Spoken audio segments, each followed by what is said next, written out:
Hi hello నమస్తే welcome to our channel. నేను మీ సిరి. ఈరోజు మనం చెప్పుకోబోయే కథ ఏకాంత మంత్రం పార్ట్ 40.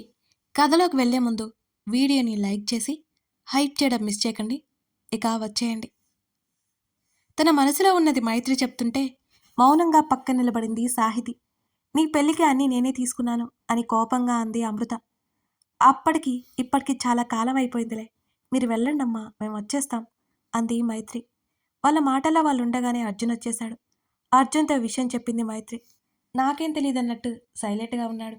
జాగ్రత్తగా రండి అని చెప్పేసి సుప్రజ, అమృత వెళ్ళిపోయారు. అర్జున్ స్వీటీ ఏడవకుండా ఉందా అని అడిగింది అర్జున్‌ని. నేను వచ్చేసేటప్పటికి పడుకుంది. మధు చూసుకుంటున్నాడులే అని అర్జున్ బదులిచ్చాడు. వీళ్ళు ఎవరన్నట్టు సాహితీ వైపు చూశాడు అర్జున్. వాళ్ళిద్దరినీ పరిచయం చేసింది సాహితీ అర్జున్‌కి. హలో బావగారు. చైతన్య, హేమంత్ దీర్ఘం తీస్తుంటే అలాగే చూశాడు 2 క్షణాల పాటు. హల్లో బామ్మర్దులు అని బదులిచ్చాడు. ముసిముసిగా నవ్వుకుంది సాహితి. మీరు లంచ్ చేశారా అని అర్జున్ అడిగాడు. లేదన్నట్టు తల ఊపగానే ఫాస్ట్‌గా తినేసి రండి, నేను ఆల్రెడీ చేసి వచ్చాను, మరో 2 అవర్స్‌లో ఇంటికెళ్ళిపోవాలి అని చేతుకున్న వాచ్ వైపు చూసుకుంటూ చెప్పాడు అర్జున్. అదంతా జరిగే పని కాదు బావగారు. ఇంట్లో ఖాళీగా ఉన్నామని పొద్దున్న తీసుకొచ్చారు. ఇప్పటికి కూడా అవ్వలేదు తెలుసా? నీరసంగా చెప్పాడు హేమంత్. మీ షాపింగ్ అయిపోయిందా అని అర్జున్ అడిగాడు. అవునన్నట్టు ఇద్దరూ తల ఊపారు. మరి ఇంతవరకు ఉన్నారేమిక్కడ? వెంటనే వెళ్ళిపోవచ్చు కదా అని అతను అడుగుతుంటే వెళ్దాం వెళ్దాం అని మా పెద్దమ్మ అంది. ఇప్పుడేమో వాళ్ళు వెళ్ళిపోయారు అని చెప్పాడు నీరసంగా. సరే లంచ్ చేసి అంత ఇబ్బందిగా అనిపిస్తుంటే వెళ్ళిపోండి మీరు అని అర్జున్ అనగానే ఇద్దరు సంతోషంగా తలలు ఊపారు. ఇద్దరికీ బాగా నచ్చేశాడు మరి. ఇద్దరు హోటల్ వైపు నడిచారు అందరూ.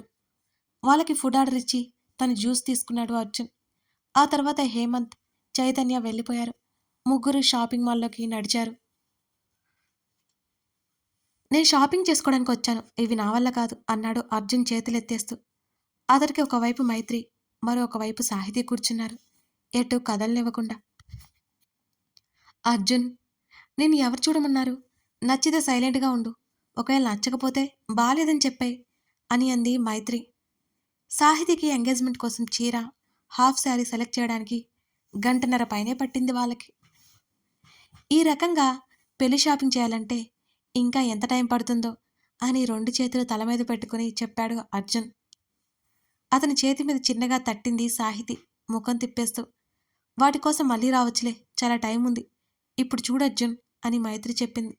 ఇక అయినట్టేనా అని అతను అడుగుతుంటే వెళ్ళి నీకు సెలెక్ట్ చేసుకోండి, నేను మిగతావి చూస్తాను అంది మైత్రి. సరే అని భుజాలు కదిలించి సాహితీతో పాటు వెళ్ళాడు అర్జున్. ఆమె డ్రెస్సెస్కి మ్యాచ్ అయ్యే కుర్తా సెట్ ఒకటి, మరో మామూలు డ్రెస్ సెలెక్ట్ చేశాడు అర్జున్. నువ్వు గ్రేట్ అని నవ్వింది సాహితి. లేకపోతే నీలాగా గంటల గంటల పాటు సెలెక్ట్ చేయాలా ఏంటి అని అర్జున్ అడిగాడు. సరే ఇవి ట్రయల్ వేసిరా, ప్లెయిన్ షర్ట్స్ కూడా చూడు అంటూ మరో 10 షర్ట్లు అతని చేతిలో పడేసింది. సాహి, నా వల్ల కాదు, నచ్చింది 1, 2 తీసి ఇస్తే ట్రయల్ వేసుకొని వస్తా అన్నాడు వాటిని భయంగా చూస్తూ. అర్జున్, ఏమవుతుంది వేసేస్తే? అన్నీ బాగున్నాయి కదా, నాకు అర్థం అవట్లేదు, ప్లీజ్ ప్లీజ్ అతని గడ్డం పట్టుకుని బ్రతిమాలుతుంటే ఇక తప్పలేదు. హాయ్ మైత్రి అన్న పిలుపు వినిపించి తల తిప్పి చూసిన మైత్రి ఉలిక్కిపడింది. ఎదురుగా మనోహర్ నవ్వుతూ కనిపించాడు. ఆమె ఏం మాట్లాడకుండా అక్కడి నుంచి ముందుకెళ్ళిపోయింది. మైత్రి, ఎలా ఉన్నావు అని అడిగాడు. నువ్వు లేవు కదా, సంతోషంగా ఉన్నాను అంటూ సాహితీ కోసం కావలసిన వస్తువులు చూస్తోంది మైత్రి. అదేంటి మైత్రి అలా అంటావు, ఏమైంది నీకు అని మనోహర్ అడిగాడు. నా కళ్ళు తెరుచుకున్నాయి, నా మనసుకు పట్టిన నల్లటి మబ్బులు విడిపోయాయి. ప్లీజ్ ఇంకోసారి నా ఎదుట కనపడకు, చూస్తుంటే చంపేయాలనిపిస్తుంది నాకు అసహ్యంగా చూస్తూ అంది మైత్రి. అంటే అని అడిగాడు. అంటే ముందే నీ గురించి మొత్తం బయటపడింది. ఛీ, అసలు మనిషివేనా నువ్వు? ఎంత మోసం చేసావు నన్ను. ఉట్టి పుణ్యానికి సాహితిని బాధపెట్టావు అంది మైత్రి కళ్ళల్లో నీళ్లు తిరుగుతుంటే. నువ్వు నాకు దూరం అవడానికి కారణం తనే కదా, కోపం అణుచుకుంటూ అన్నాడు మనోహర్. నీలాంటి దుర్మార్గుడి నుంచి నన్ను బయటపడేసింది. ఇక తనేం తప్పు చేసినట్టు? నువ్విక ఇక్కడి నుంచి వెళ్ళకపోతే నీ బాగోదు అర్జున్ ఇక్కడే ఉన్నాడు. ఆల్రెడీ నీకోసమే వెతుకుతున్నాడు అని మైత్రి చెప్తుంటే, ఇప్పుడు నీ తమ్ముడికి భయపడి పారిపోవాలా? కోపంగా చిన్నగా అరిచాడు మనోహర్.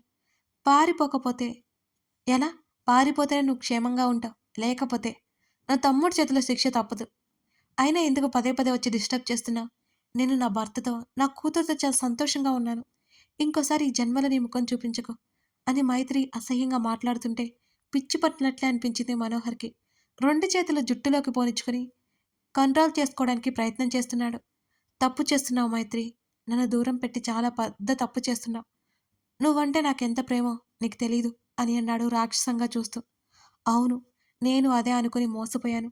నీలాంటి వాడిని నమ్మి నా స్నేహితురాల్ని దూరం చేసుకున్నాను. ఎప్పుడు చెడు ముందుగా వృద్ధి చెందినా సరే ఏదో ఒక రోజు మంచి ఖచ్చితంగా కళ్ళు తెరిపిస్తుంది అని అంది. చాలా మాట్లాడుతున్నావుగా. ఇప్పటికీ నువ్వంటే నాకు ప్రేమే. నువ్వు ఒప్పుకుంటే అని మనోహర్ అంటుంటే కానీ అతడి చెంప పగలగొట్టింది మైత్రి. చిచి, నీ గురించి అంతా తెలుసుకుని నేనిక్కడ వాగుతుంటే నీ ధోరణి నీదే. ఆ మాట అనడానికి అసహ్యంగా లేదు? దయచేసి నా కళ్ళకు కనిపించకు. నన్ను ప్రశాంతంగా బ్రతకనివ్వంటూ అక్కడి నుంచి వచ్చేసింది కళ్ళు తుడుచుకుంటూ మైత్రి. మైత్రి చెంపదెబ్బ కొట్టడం మనోహర్ అతనిలో అహం దెబ్బతింది. చేతిని చెంప మీద పెట్టుకొని వెళ్తున్న మైత్రి వైపు అలాగే చూస్తుండిపోయాడు. చుట్టుపక్కల జనాలు తన్ని చూడడంతో అవమానంగా ఫీల్ అయిపోయాడు మనోహర్. నువ్వు నన్ను ఏమన్నా నాకు కోపం వస్తుంది కానీ నువ్వంటే నాకు ఇంకా ప్రేమ మైత్రి. నీకెందుకు అర్థం కావడం లేదు? దీనికంతటికీ కారణం ఆ సాహితి. నాకు అవకాశం వస్తే చంపేస్తాను తన్ని. మనోహర్‌లో రాక్షసుడు బయటికొచ్చాడు. మైత్రి ఎక్కడుందో కనుక్కొని బిల్ కౌంటర్ దగ్గరికొచ్చారు అర్జున్, సాహితీలు. ఇంకోసారి నీతో షాపింగ్‌కి రాకూడదు సాహి అన్నాడు అర్జున్ ముఖాన్ని నీరసంగా పెట్టుకొని. ఉదయం నుంచి షాపింగ్ చేస్తున్నాను నేను. కాసేపటికే ఇలా అయిపోతే ఎలా అని అంది. వాళ్ళు మాట్లాడుకుంటూ వచ్చారు. ఇంతకు ముందులా లేదు మైత్రి. ముభావంగా కనిపించింది. ఆ విషయం స్పష్టంగా తెలుస్తోంది సాహితికి. ఏడ్చినట్టు మైత్రి ముఖం, కళ్ళు తడితేరి ఉన్నాయి. అర్జున్ చూడకుండా ముఖాన్ని కవర్ చేసుకుంటోంది మైత్రి. అడిగేంత చనువు లేకపోయినందుకు మౌనంగా ఉండిపోయింది సాహితి. ఆ విషయం అర్జున్‌తో చెప్పాలనుకుంది. మైతూ, ఇక బయలుదేరదామా అని అర్జున్ అడిగాడు. అలాగే అన్నట్టు తల ఊపింది మైత్రి. ఏమైంది అన్నాడు ఆమె డల్‌గా ఉండడం గమనించి. ఏం లేదు అర్జున్, పద వెళ్దాం. కాస్త టైట్‌గా అనిపిస్తోంది అంతే అని ముఖం మీద నవ్వు పులుముట్టుకుంటూ చెప్పింది. ముగ్గురు అక్కడి నుంచి బయటకొచ్చారు. కారు తీసుకొస్తాను. మీరు ఇక్కడే ఉండండి అని చెప్పాడు. అర్జున్, మేం గేటు దగ్గరుంటాం వచ్చేయ్ అని మైత్రి చెప్పింది. అతను అలాగే అని చెప్పి వెళ్ళిపోయాడు. ఇద్దరూ మెల్లిగా నడుచుకుంటూ గేటు వైపుకి నడిచారు. మైత్రి ఏదో దీర్ఘాలోచనలో ఉండడం సాహితి గమనిస్తూనే ఉంది. అప్పటి వరకు బాగానే ఉన్న మైత్రి ఆలోపే ఏదో అయిపోయినట్టు ఎందుకలా ఉందో ఆమెకి తెలియట్లేదు. ఇద్దరు గేట్ బయట నిలబడ్డారు. కారులో వెళ్ళాలా అనుకుంటూ దిగులుగా ముఖం పెట్టుకుంది సాహితి. హఠాత్తుగా ఒక కారు సాహితి వైపు వస్తుండటం మైత్రి చూసింది. అడ్డొస్తున్న మనుషులను కూడా చూసుకోకుండా దూసుకొచ్చేస్తోంది ఆ కారు. సాహి, పక్కకు తప్పుకో అంటూ సాహితీ భుజాలు పట్టుకుని పక్కకు తోసింది మైత్రి. ఆ కారు సరాసరి వచ్చి మైత్రికి డాష్ ఇచ్చింది. అమ్మా అని నొప్పికి అరుస్తూనే పక్కకు పడిపోయింది మైత్రి. ఏం జరిగిందో కొన్ని క్షణాల పాటు సాహితికి అర్థం కాలేదు. కింద పడిన చేతులు దులుపుకుంటూ అటువైపుకి చూసిన సాహితికి మైత్రి రక్తపు మడుకులో పడి కనిపించింది. ఆమె కళ్ళు పెద్దవైపోయాయి. రక్తం చూసి ఆమె శరీరం అంతా భయానకంగా కంపించిపోయింది. చేతిలో కవర్లు వదిలేసి మైత్రి దగ్గరికి పరిగెత్తింది సాహితి. నొప్పికి విలవిల్లాడిపోతూ ఉంది మైత్రి. మైతు అంటూ మైత్రి అయితే చెంప తట్టి పిలుస్తుంది. సాహి, నీకేం కాలేదుగా అని అడిగింది తల అంతా నొప్పి వస్తుంటే తల పట్టుకొని.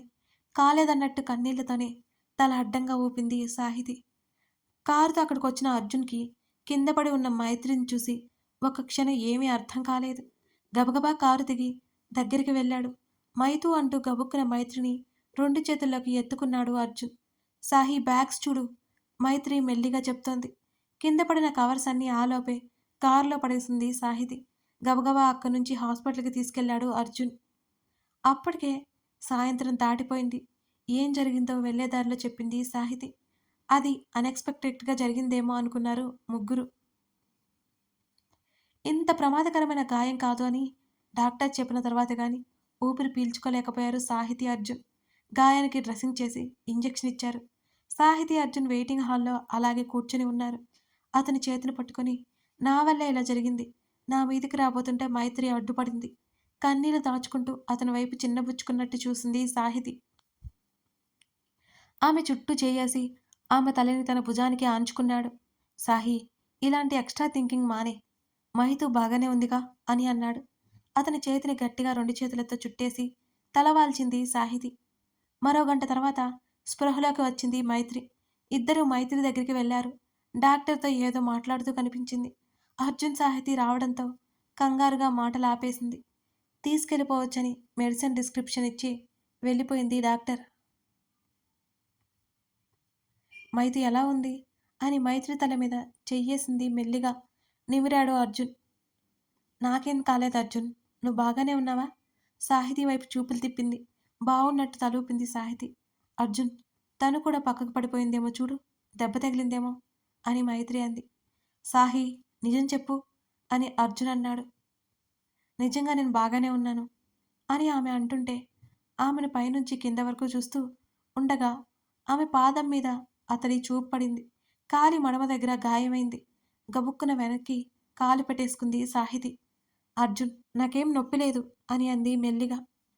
అర్జున్, ఫస్ట్ ఎయిడ్ చెయ్యి. బయట నర్సు ఉంటుంది వెళ్ళండి అని మైత్రి చెప్పింది.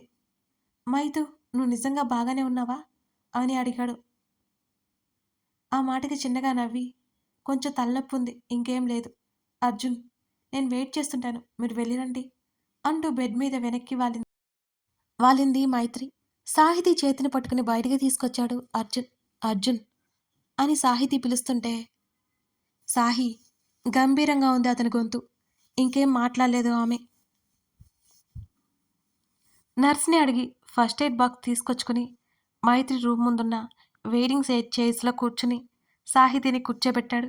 అతడు మోకాల మీద కిందే కూర్చుని ఆమె పాదాన్ని పట్టుకోబోతుంటే అర్జున్ ప్లీజ్ అని అంది కాల్ని వెనక్కి తీసుకుంటూ Sahiti. Are you mad Sahi? అతను విసుగ్గా చూడగా, నేను చేసుకుంటానుగా, ఇటివ్వు అంటూ కాటన్ కోసం చేతిని ముందుకు చాపింది. అయితే నర్సుని పిలవమంటావా అని అతను అడగ్గా అలాగేనన్నట్టు తల ఊపింది సాహితి. పళ్ళు బిగబట్టి కనుబొమ్మలు ముడివేసి కోపంగా చూశాడు అర్జున్. కుదరదు, కూర్చో. ఆమె కాలుకున్న గాయానికి డ్రెస్సింగ్ చేసి ఫస్ట్ ఎయిడ్ బాక్స్ నర్స్కి తిరిగి ఇచ్చేశాడు అర్జున్.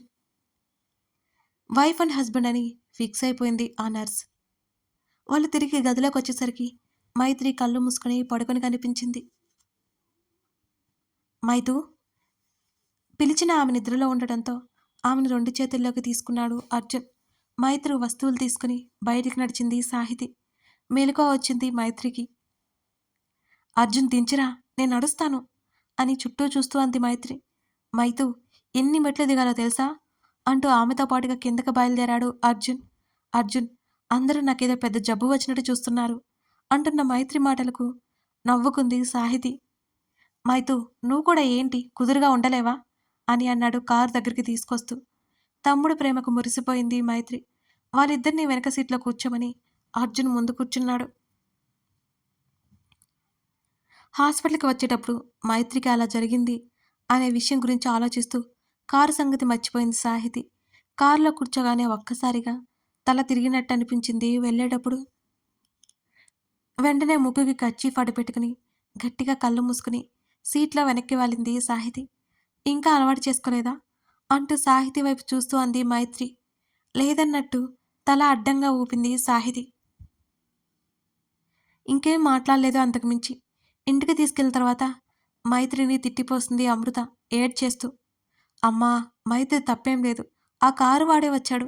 పక్క నుంచి అర్జున్ మాట్లాడుతుంటే, మాట్లాడకండి మీ ఇద్దరు, ఎంత ప్రమాదం తప్పిందో అంటూ మైత్రికి దిష్టి తీసి గదిలోకి వెళ్ళమని చెప్పింది. మైత్రిని గదిలోకి తీసుకెళ్ళిపోయాడు మధు. స్వీటీ మైత్రి దగ్గరికి దూకేస్తుంటే పాపకి సర్ది చెప్పి అక్కడి నుంచి అమృత దగ్గరికి పంపేశాడు. మధు గారు కోపంగా ఉన్నారా? వచ్చిన దగ్గర నుంచి తనకి కావాల్సినవి చూస్తున్నాడు కానీ ఒక్క మాట కూడా మాట్లాడలేదు మధు. మధుని చూస్తూ బిక్కమొహం వేసుకుంది మైత్రి. లేదు, ఈ జ్యూస్ తాగు అంటూ ఆమెకి జ్యూస్ గ్లాస్ అందించాడు. లేదులే. మీరు నా మీద కోపంగా ఉన్నారు. అందుకే మాట్లాడట్లేదు అని అంది మైత్రి. లేదు. అదేం లేదు కానీ కాస్త కంగారుగా అనిపించిందంతే అన్నాడు ఆమె వైపే చూస్తూ. అది అనుకోకుండా జరిగిపోయింది. అతని చుట్టూ చేతులు వేసింది. సరే ఈ జ్యూస్ తీసుకొని రెస్ట్ తీసుకో అనగా సగం తాగేసి గ్లాస్‌ని పక్కన పెట్టింది. మిమ్మల్ని ఒక విషయం అడగనా? అతని ముఖంలోకి చూసింది మైత్రి. ఆమె జుట్టు సరిచేస్తూ చెప్పు అని అన్నాడు. మన పెళ్లి జరిగి సంవత్సరం దాటిపోయింది కదా అంది. హా! సంవత్సరంన్నర దాటిపోయింది అని మధు అన్నాడు. మీకెప్పుడైనా మనకి బాబో, పాపో కావాలి అనిపించలేదా? అని అడిగింది. అతడేమనుకుంటాడో అని లోలోపల కంగారు పడుతూ. కొన్ని క్షణాలు ఆమె కళ్ళల్లోకి చూసి, ఆమె ముఖాన్ని చేతుల్లోకి తీసుకుని, బోలెడన్ని సార్లు అనిపించింది మైత్రి. అసలే నన్నే ఈ మధ్య కనికరించావు. అప్పుడే నేను అడిగాననుకో, ఏంటి నీ కోరికలు అంటావేమోనని అడగలేదు అని నవ్వేశాడు మధు. అతని భుజం దగ్గర ముఖం దాచుకుంది మైత్రి.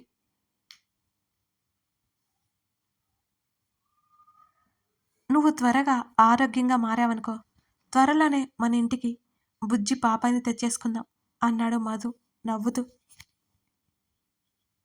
మీకేం కోపం లేదుగా అని మైత్రి అడిగింది. నాకెందుకు కోపం? అయోమయంగా అడిగాడు మధు. అంటే మనకి బేబీ వచ్చిందనుకో, స్వీటీని నెగ్లెక్ట్ చేస్తానేమోనని మీకుందా అనుమానం? కళ్ళెత్తి అతని వైపు చూసింది మైత్రి. నీ గురించి నాకు తెలీదా మైత్రి? నువ్వు బుజ్జి బాబుతో బిజీ అయిపోయి నెగ్లెక్ట్ చేస్తే నేనున్నాను కదా చూసుకోవడానికి. అంతేకాని నీ ప్రేమను మాత్రం నెగ్లెక్ట్ చేయవు. నాకా నమ్మకం ఉంది. ఆమె తల మీద ముద్దు పెట్టుకున్నాడు మధు. మీరింత మంచిగా ఎలా ఆలోచిస్తారు? అని అడిగేసింది మైత్రి. నేనా? ఎప్పుడూ? నిన్ను ప్రేమించాను, పెళ్లి చేసుకున్నాను. అది నా అదృష్టం అన్నమాట. నీతో ప్రవర్తించే తీరు నా ప్రేమ అన్నమాట. ఇందులో మంచితనం లాంటివేం లేవు అంటూ ఆమె ముఖాన్ని చేతుల్లోకి తీసుకుని ఆమె పెదవులను ముద్దాడాడు మధు. పరవశంగా కళ్ళు మూసేసి అతడి చుట్టూ చేతులు వేసింది మైత్రి. మనోహర్ బార్ నుంచి బయటపడి మధు లాంటి వ్యక్తికి భార్య అవ్వడం ఆమె అదృష్టం కాక మరేమిటి అనేది మైత్రి ఫీలింగ్. భర్త హృదయంలో ఆమె ఒదిగిపోయింది. కథ కొనసాగుతోంది. కథ మీ అందరికీ నచ్చిందని అనుకుంటున్నాను. మనోహర్ సడన్గా ఊడిపడ్డానికి కారణం ఏంటి? ఇప్పుడు మైత్రికి, సాహితికి ప్రమాదం జరగడానికి కారణం మనోహర్ అయి ఉంటాడా? లేకపోతే ఇంకేదైనా కారణమా? గెస్ చేస్తే కామెంట్ చేయడం మర్చిపోకండి. అలాగే వీడియోని లైక్ చేయండి. ఇంకా మన ఛానల్‌ని సబ్స్క్రైబ్ చేసుకున్నట్లయితే తప్పకుండా సబ్స్క్రైబ్ చేసుకోండి. Thank you.